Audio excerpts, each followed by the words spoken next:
दोस्तों स्वागत है आपका मेरे YouTube चैनल इंग्लिश बाबू पर। और आज मैं फिर हाजिर हूँ आपके साथ एक नई स्टोरी लेकर। और दोस्तों आज जो इस स्टोरी मैं आपके लिए लेकर आया हूँ ये एक शॉर्ट मॉरल स्टोरी है। बहुत ही प्यारी, बहुत ही अच्छी कहानी है। और दोस्तों इसके अलावा आज की ये जो स्टोरी है इसके अंदर काफ़ी बेसिक लेवल की ग्रामर का यूज़ किया गया है। तो यदि आप बिगनर हैं और आप बिल्कुल बेसिक लेवल की इंग्लिश सीख रहे हैं तो ये वीडियो आपके लिए बहुत ही ज़्यादा काम की होने वाली है, क्योंकि इसके अंदर आपको कई सारे नए ग्रामर के बेसिक लेवल के स्ट्रक्चर्स सीखने को मिलेंगे जो आपकी इंग्लिश को बहुत इम्प्रूव करेंगे। उसके अलावा आज की स्टोरी में आपको बहुत सारे नए इंग्लिश के वर्ड मीनिंग सीखने को मिलेंगे, उनकी करेक्ट प्रोनाउंसिएशन के बारे में पता चलेगा। और हमेशा की तरह इसका जो ग्रामर का पार्ट है, जो ट्रांसलेशन है, बिल्कुल डिटेल में कवर करेंगे, तो एक एक स्ट्रक्चर को आप आसानी से सीख पाएंगे। तो चलिए दोस्तों आज की इस कहानी को हम शुरू करते हैं। और सबसे पहले कहानी का टाइटल देखते हैं। कहानी का टाइटल है the dangers of laying golden eggs. क्या मतलब हुआ दोस्तों? यहाँ पर ये एक वर्ब है, आप इसे नोट कर लीजिए। LAY, ले का मतलब होता है अंडे देना। ले का मतलब लेटना भी होता है, उसके अलावा ले का मतलब अंडे देना। और डेंजर ये जो है ये नाउन है जिसका मतलब होता है खतरा। तो इस लाइन का क्या अर्थ हुआ? द डेंजर्स, और ये प्लूरल नाउन है, the dangers of laying golden eggs. मतलब क्या हुआ इस लाइन का कि गोल्डन एग्स मतलब सोने के अंडे, सोने के अंडे देने के खतरे। तो दोस्तों ये आज की इस कहानी का टाइटल है, शीर्षक है। और अब मैं इसे पढ़ना शुरू करता हूँ। मेरी आपसे रिक्वेस्ट है आप कहानी को पूरा ध्यान से सुने। और जैसे मैंने आपको बताया आज की स्टोरी में आपको कई नए स्ट्रक्चर्स देखने को मिलेंगे, नए वर्ड मीनिंग। तो मेरी आपसे रिक्वेस्ट है आप उन्हें नोट भी ज़रूर करें। तो चलिए इसको शुरू करते हैं। There was a man. क्या मतलब हुआ दोस्तों? ये जो वाक्य है सिंपल पास्ट का वाक्य है। सिंपल पास्ट का मतलब होता है जब हम पास्ट में कोई भी ऐसा वाक्य बनाएंगे जहाँ पर किसी भी नाउन या एडजेक्टिव का प्रयोग किया जाता है और साथ में हेल्पिंग वर्ब के रूप में वॉज या वर्ब का यूज़ करते हैं, तो इस तरह का जो वाक्य है वो सिंपल पास्ट का वाक्य कहलाता है। और यदि ऐसे सेंटेंस की शुरुआत देयर से होती है तो वहाँ पर देयर की कोई मीनिंग नहीं होती है, उसको सिर्फ सेंटेंस को बनाने के लिए यूज़ किया जाता है। तो क्या अर्थ हुआ? देयर वॉज ए मैन, एक आदमी था। ही हैड आ वंडरफुल गूज। दोस्तों ये जो वाक्य है ये पास्ट का पजेसिव वाक्य है। पजेसिव का मतलब होता है जब हम पास्ट में ये दिखाते हैं कि पास्ट में किसी के पास कुछ था, तो इस तरह का जो वाक्य है वो पास्ट पजेसिव का वाक्य कहलाता है, जहाँ पर हैड का प्रयोग हेल्पिंग वर्ब के रूप में किया जाता है। और वंडरफुल का मतलब होता है अद्भुत। और गूज को आप नोट कर लीजिए, गूज का मतलब होता है बत्तख। तो क्या अर्थ हुआ? ही हैड आ वंडरफुल गूज, मतलब उसके पास एक अद्भुत बत्तख थी। Wonderful because she used to lay one golden egg every day. क्या मतलब हुआ दोस्तों? यहाँ पर ये जो वंडरफुल को बताया गया है कि वंडरफुल क्यों थी, मतलब वो अद्भुत क्यों थी। क्यों से अद्भुत कहा गया है, इसका रीज़न क्या था? बिकॉज क्योंकि she use to lay one golden egg every day. और यहाँ यूज टू का प्रयोग किया गया है। यूज टू का प्रयोग पास्ट की किसी भी आदत को दर्शाने के लिए या फिर पास्ट में किसी काम की कंसिस्टेंसी को दिखाने के लिए किया जाता है, और साथ में वर्ब की फर्स्ट फॉर्म लगाई जाती है। तो क्या अर्थ हुआ कि क्योंकि because she use to lay one golden egg every day. और ले का मतलब जैसा मैंने आपको ऊपर बताया था, ले का मतलब अंडे देना, कि वह हर रोज़ एक सोने का अंडा देती थी। The man considered himself lucky to have such a wonderful goose। क्या मतलब हुआ दोस्तों? ये जो वाक्य है ये पास्ट इंडेफिनिट का अफर्मेटिव वाक्य है, जहाँ वर्ब की सेकंड फॉर्म का यूज़ किया जाता है। कंसीडर, CONSIDER, कंसीडर का मतलब होता है मानना, और ये सेकंड फॉर्म है कंसीडर्ड। तो आप इसे नोट कर लीजिए। और लक्की का मतलब भाग्यशाली, और हैव का मतलब पाकर। तो इस पूरी लाइन का क्या अर्थ निकला? The man considered himself lucky to have such a wonderful goose। मतलब जो आदमी था वो अपने आप को भाग्यशाली मानता था इस अद्भुत बत्तख को पाकर। तो इस पूरी लाइन का क्या मतलब निकला कि उस अद्भुत बत्तख को पाकर जो आदमी था वो अपने आप को भाग्यशाली मानता था। चलिए आगे देखिए। He would sell the egg and earn a lot of money। क्या मतलब हुआ दोस्तों, यहाँ पर देखिए वुड का प्रयोग किया गया है और आपने अक्सर देखा होगा वुड का प्रयोग काफ़ी ज़्यादा देखा होगा। तो वुड का प्रयोग हम कब करते हैं, जब हम पास्ट में कोई वाक्य बनाते हैं जहाँ वाक्य की टेल पर आता, जाता, करता इस तरह के शब्द होंगे, तो वहाँ पर हमें किसी भी तरह का जो पास्ट का वाक्य होगा जहाँ पर हम किसी आदत को दिखाएंगे तो वहाँ पर वुड के साथ वर्ब की फर्स्ट फॉर्म का यूज़ किया जाता है। जैसे मान लीजिए वाक्य है, वे लोग खेलते, दे वुड प्ले, राजू वहाँ जाता, राजू वुड गो देयर। तो इस तरह के जो वाक्य होंगे जहाँ वाक्य के टेल पर ताते ती पे ख़त्म होगा तो वहाँ पर हमें वुड का यूज़ करना है, साथ में वर्ब की फर्स्ट फॉर्म लगानी है। और आप इसे नोट कर लीजिए, SELL सेल का मतलब बेचना। तो इस पूरी लाइन का क्या अर्थ हुआ, he would sell the egg and earn a lot of money. Earn का मतलब कमाना, मतलब वह अंडे को बेचता, and earn a lot of money और वो बहुत सारे पैसे कमाता। चलिए आगे देखिए,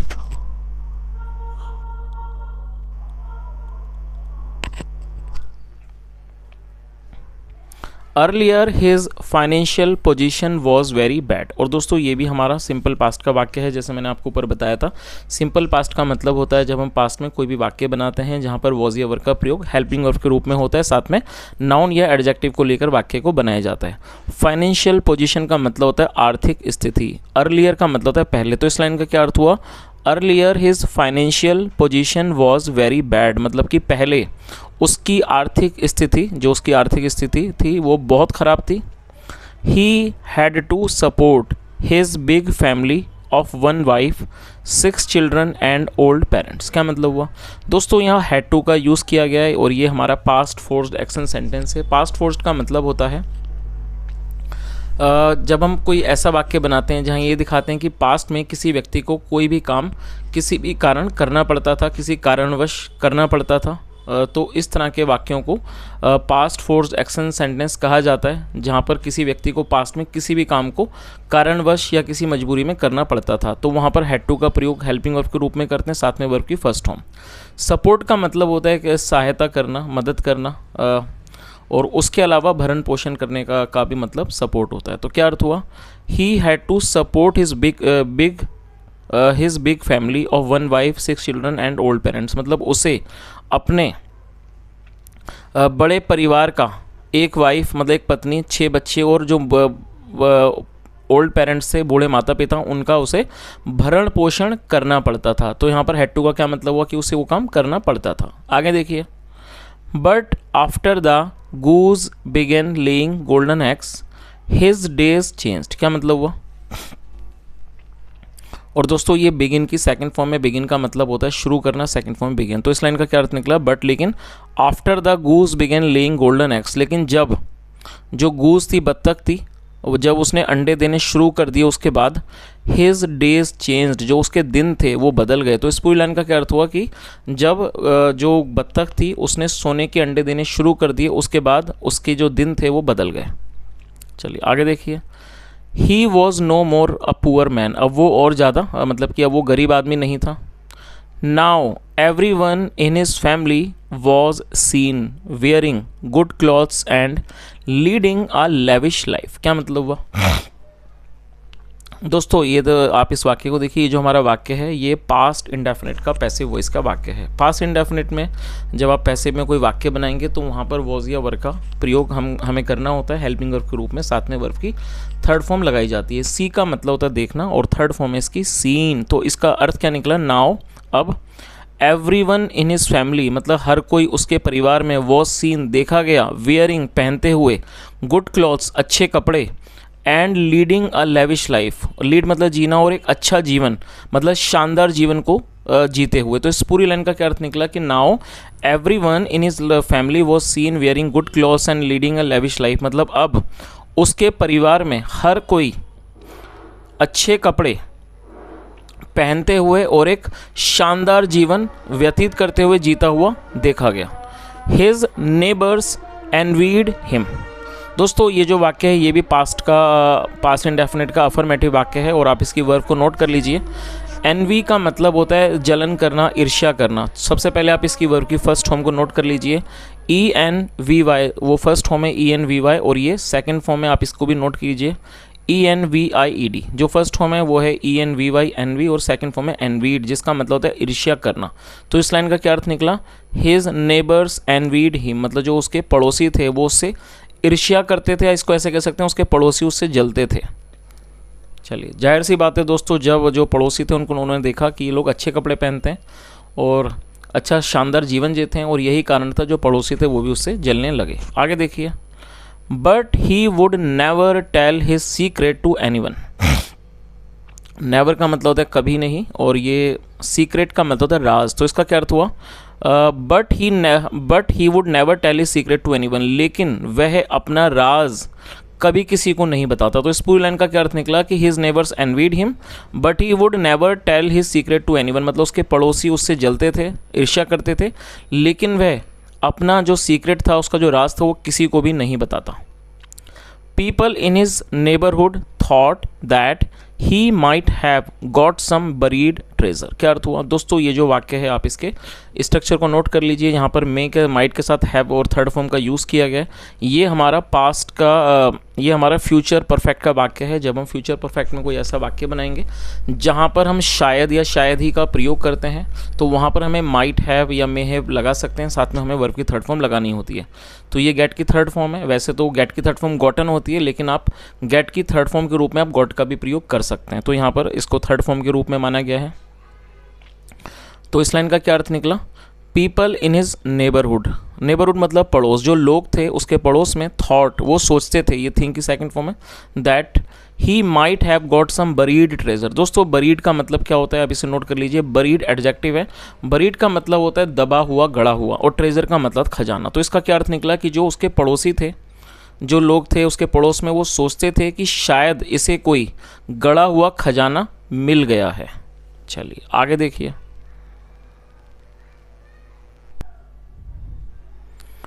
One day he thought that this goose lays only one golden egg a day, but she must be having a lot of eggs in her stomach। क्या मतलब हुआ, वन डे ही थॉट, और ये थिंक की सेकंड फॉर्म है, और ये past का अफर्मेटिव वाक्य है। वन डे एक दिन, ही थॉट उसने सोचा, दैट की दिस गूज मतलब ये जो बत्तख है, lays only one golden egg a day. दोस्तों ये जो वाक्य है ये प्रेजेंट इंडेफिनिट का वाक्य है। देखिए प्रेजेंट इंडेफिनिट का मतलब क्या होता है, जो ऐसे वाक्य होते हैं जहाँ वाक्य के टेल पर ताहे तीहे जैसे शब्द आते हैं। और जब हम प्रेजेंट इंडेफिनिट में कोई भी अफर्मेटिव का वाक्य बनाएंगे तो हमें क्या करना होता है, सब्जेक्ट के बाद वर्ब की फर्स्ट फॉर्म या फिर फिफ्थ फॉर्म का प्रयोग करना होता है। तो सबसे पहले आप दोस्तों ये पूछेंगे या आप सोचेंगे कि सर फिफ्थ फॉर्म क्या होती है। फिफ्थ फॉर्म क्या होती है कि जब आप किसी वर्ब के साथ एस या ई एस जोड़ देते हैं तो वो फिफ्थ फॉर्म बन जाती है। अब देखिए यहाँ पर ये जो लेज है, LAY, ले का मतलब होता है अंडे देना, और जब आपने इसमें साथ में एस जोड़ा तो ये क्या बन गई, फिफ्थ फॉर्म लेज। तो अब आप दूसरी बात यहाँ पर आपको ये चीज़ याद रखनी है कि जब हम प्रेजेंट इंडेफिनिट में कोई भी अफर्मेटिव का वाक्य बनाते हैं तो क्या करना होता है कि यदि हमारा सब्जेक्ट मैं चाहूँगा आप इस चीज़ को नोट कर लीजिए, और काफ़ी काम की चीज़ है जो मैं बताने वाला हूँ। यदि हमारा सेंटेंस जब हम प्रेजेंट इंडेफिनिट में अफर्मेटिव का बनाते हैं और यदि हमारा सब्जेक्ट आई, वी, यू, दे या फिर प्लूरल नाउन होगा तब तो हमें वर्ब की फर्स्ट फॉर्म का यूज़ करना होता है। लेकिन यदि आपका सब्जेक्ट ही, शी, इट या फिर सिंगुलर नाउन होगा तब आपको फिफ्थ फॉर्म का यूज़ करना होता है। तो ये काम होता है फिफ्थ फॉर्म का, ठीक है। तो जैसा हमने यहाँ पर देखा, जो सब्जेक्ट है गूज, ये एक सिंगुलर नाउन है, बत्तख यहाँ सिंगल है, ये तो प्लूरल नहीं है, सिंगुलर है, और सिंगुलर होने के कारण यहाँ पर फिफ्थ फॉर्म का ही यूज़ किया गया है। तो मैं उम्मीद करता हूँ ये बात आपको समझ आई होगी, और यदि आपको समझ आई हो तो कमेंट में ज़रूर बता दें ताकि मुझे लगे कि ये बात आपको समझ में आ गई। चलिए अब आगे देख लीजिए, यहाँ से देख लेते हैं। वन डे एक दिन, ही थॉट उसने सोचा कि this goose lays only one golden egg a day. उसने क्या सोचा कि ये बत्तख एक दिन में सिर्फ एक अंडा देती है। जैसा ये लेस का मतलब देना है, ये जो बत्तख है वो एक दिन में एक अंडा देती है, ऐसा उसने सोचा। बट लेकिन she must be having a lot of eggs in her stomach, और आप इस वर्ड को नोट कर लीजिए, स्टमक का मतलब होता है पेट। लेकिन उसने क्या सोचा, लेकिन इसके पेट में, मस्ट बी हैविंग मतलब ज़रूर होंगे, इसके पेट में अवश्य ही बहुत सारे अंडे होंगे, अ लॉट ऑफ एग्स। तो उसने क्या सोचा कि ये जो मतलब कि उसने एक दिन क्या सोचा कि ये जो बत्तख है वो दिन में सिर्फ एक अंडा देती है, लेकिन इसके पेट में बहुत सारे अंडे होंगे। If only I could get all the eggs eight a time, यदि मुझे ये सारे अंडे एक ही समय पर मिल जाएं, I would become the richest man of the city in a day, और दोस्तों रिचेस्ट का मतलब क्या होता है, देखिए आप इसे भी नोट कर लीजिए। रिच का मतलब अमीर होता है। और ये एक एडजेक्टिव है और इसकी सुपरलेटिव डिग्री है richest. Rich, richer, richest. Rich मतलब अमीर, रिचर मतलब उससे अमीर, और जो थर्ड डिग्री है वो है रिचेस्ट। तो आप इसे नोट कर लीजिए, रिचेस्ट का मतलब सबसे अमीर। तो क्या ना, तो इस पूरी लाइन का क्या अर्थ निकला कि उसने क्या सोचा, if only I could get all the eggs eight a time, मतलब यदि मुझे ये सारे अंडे एक ही समय पर मिल जाएं, I would become the richest man of the city in a day, मतलब मैं शहर का सबसे अमीर आदमी एक ही दिन में बन जाऊंगा। चलिए आगे देखिए, आगे पता लगेगा ये आदमी अमीर बना या नहीं बना। But how to get them all at a time thought the man, लेकिन उसने सोचा but how to get them all at a time, मतलब लेकिन इन सबको एक बार में कैसे प्राप्त करें। सडनली मतलब अचानक। He hit upon an idea, hit upon का मतलब होता है कोई विचार सूझना। Suddenly he hit upon an idea, उसे एक विचार सूझा।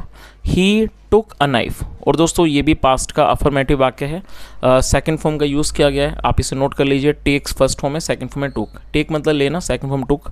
ही टुक a knife in his right hand, मतलब उसने अपने राइट हैंड मतलब उसने अपने दाएं हाथ में एक चाकू लिया। And caught the goose by her neck, और दोस्तों ये कॉट जो है ये कैच की सेकंड फॉर्म है। कैच मतलब पकड़ना, सेकंड फॉर्म है caught, CAUGST, caught the goose by her neck, और गूज को, बत्तख को उसकी गर्दन से पकड़ा। तो इस पूरी लाइन का क्या अर्थ निकला कि उसने अपने एक दाएं हाथ में एक चाकू लिया और उसने गूज को, बत्तख को उसकी गर्दन से पकड़ा। And before the goose could understand anything, और इससे पहले कि जो बत्तख थी वो कुछ समझ पाती, ही कट हर स्टमक ओपन, उसने उसका पेट काट कर खोल दिया। कट ओपन मतलब होता है काट कर खोलना, आप इसे नोट कर लीजिए। उसने उसका पेट जो था वो काट कर खोल दिया। विद अ होप, इस उम्मीद से, to get a lot of eggs, किस उम्मीद से कि उसे उम्मीद थी कि to get a lot of eggs मतलब कई सारे अंडे प्राप्त करने की उम्मीद से उसने ऐसा सोचा। चलिए आगे देखिए। But there was no end to his disappointment, क्या मतलब हुआ दोस्तों, आप इस वर्ड को नोट कर लीजिए। डिसअपॉइंटमेंट एक नाउन है जिसका अर्थ होता है निराशा। But there was no end to his disappointment का मतलब हुआ लेकिन उसकी निराशा का कोई अंत नहीं था। नो एंड मतलब कोई अंत नहीं। When he saw, जब उसने देखा, दैट की there were no eggs at all in the stomach, जब उसने देखा कि उसके पेट में कोई भी अंडे नहीं है, no eggs at all in the stomach. Now, तो इस पूरी लाइन का क्या अर्थ निकला कि जब उसने देखा कि उसके पेट में कोई भी अंडे नहीं है तो उसकी निराशा का कोई भी अंत नहीं था। चलिए आगे देखिए। नाउ अब he was deprived of 1 golden egg a day also. दोस्तों आप इस वर्ड को नोट कर लीजिए। डिप्रीव का क्या मतलब होता है, डिप्रीव का मतलब होता है वंचित रह जाना। अब आप में से कई लोग होंगे शायद जिनकी हिंदी ठीक नहीं होगी, तो आप सोचेंगे सर वंचित क्या होता है। वंचित का मतलब होता है, यदि आप इसे उर्दू में देखें इसका मतलब होता है महरूम रह जाना। और कुछ लोग बोलते हैं सर उर्दू में ही बता दीजिए, तो मुझे वर्ड पता था तो मैं आपको बता रहा हूँ। वंचित का मतलब होता है जब कोई व्यक्ति को कोई चीज़ ना मिले, उससे वो रह जाए, तो उसे क्या कहा जाता है, डिप्रीव। और यहाँ जो है ये एडजेक्टिव के तौर पर प्रयोग किया गया, तो क्या अर्थ हुआ, now he was deprived of 1 golden eggs a day also, मतलब अब वो दिन में एक अंडे से भी वंचित रह गया। तो इसका मतलब अगर आप सिंपल भाषा में कहें तो इसका मतलब ये हुआ कि अब वो एक अंडे से भी चला गया, मतलब उसको एक अंडा मिलना भी बंद हो गया। आगे देखिए। द गूज डाइड, और ये डाई का मतलब मरना, सेकंड फॉर्म आप नोट कीजिए डाइड। द गूज डाइड मतलब बत्तख मर गई। And the man was left, और जो आदमी था वो रह गया। रिपेंटिंग, आप इसे नोट कर लीजिए, अच्छी वर्ब है। रिपेंट मतलब पछताना, पछताता हुआ रह गया। For his greediness, greediness noun है जिसका अर्थ होता है लालच। तो इस पूरी लाइन का क्या अर्थ निकला, the goose died and the man was left और रिपेंटिंग फॉर हिज ग्रीडीनेस, मतलब कि जो बत्तख थी वो मर गई और जो आदमी था वो अपने लालच के लिए पछताता हुआ रह गया। चलिए दोस्तों अब इस कहानी का जो मोरल है वो भी एक बार देख लेते हैं। क्या मोरल है, greediness makes you lose all. दोस्तों ये जो वाक्य है इसे पॉजिटिव सेंटेंस कहते हैं। पॉजिटिव का मतलब होता है जब हम किसी भी एक वाक्य से मतलब किसी भी सब्जेक्ट के द्वारा किसी के भी द्वारा दूसरा व्यक्ति कुछ क्रिया करे तो इस तरह के वाक्य को पॉजिटिव कहा जाता है, जहाँ पर मेक का प्रयोग हेल्पिंग वर्ब के रूप में होता है। और ये ग्रीडीनेस सिंगुलर नाउन है, इसलिए फिफ्थ फॉर्म लगाई गई है। तो क्या अर्थ हुआ, greediness makes you lose all, मतलब जो लालच होता है वो सब आपसे सब कुछ मतलब आप उसके कारण सब कुछ गंवा देते हैं। चलिए तो दोस्तों ये आज की एक छोटी सी स्टोरी थी और मैंने यहाँ पूरी कोशिश की है आपको हर एक वर्ड हर एक मीनिंग बताने की। यदि आपको मेरा प्रयास अच्छा लगा हो, मेरा पढ़ाने का तरीका भी आपको पसंद आया हो, तो आपसे रिक्वेस्ट है वीडियो को ज़रूर लाइक करें। और यदि आप चैनल पर पहली बार आएँ और आपने चैनल को अब तक सब्सक्राइब नहीं किया है तो आप कृपया करके कर लीजिए, क्योंकि इस तरह के जो इन्फॉर्मेटिव वीडियो मैं लाता रहता हूँ जिससे आप अपनी इंग्लिश को काफ़ी ज़्यादा सुधार कर सकते हैं। And apart from this, if you have any type of doubt, you can ask me in the comment section, and if you want to share your feedback or your valuable suggestions, you are most welcome. You can do that in the comment section, because I also want the feedback of you guys, and I want the suggestions also, because you are the people who can help me to improve the quality of such videos. And my aim is that I want to make such a content which can help you to improve your English plus your communication skills. And apart from this guys, it is my request that whenever you watch my videos, please keep a pen and paper with you, so that whenever you get a new word or a new structure, make a note of that. Because if you make a note, so what will happen, you can just go through your notes and you can remember those vocabulary, and after that you can use them in your communication, in your speaking, which will definitely help you to improve your grammar plus your speaking skills. And apart from this, if you have anything to say, you are most welcome. You can do that in the comment section. You can tell me where I need to improve, because I also need some improvement. Because if I am teaching, that does not mean that I do not need improvement, because no one is perfect and I am also a no one, right? So it's my humble request that if you want to share your feedback, your suggestions, you are most welcome. I'm just waiting for your suggestions. Just do that in the comment section, so that I can just see that, and I can also try to improve the quality of such videos. Thank you so much for listening. Have a nice day and bye.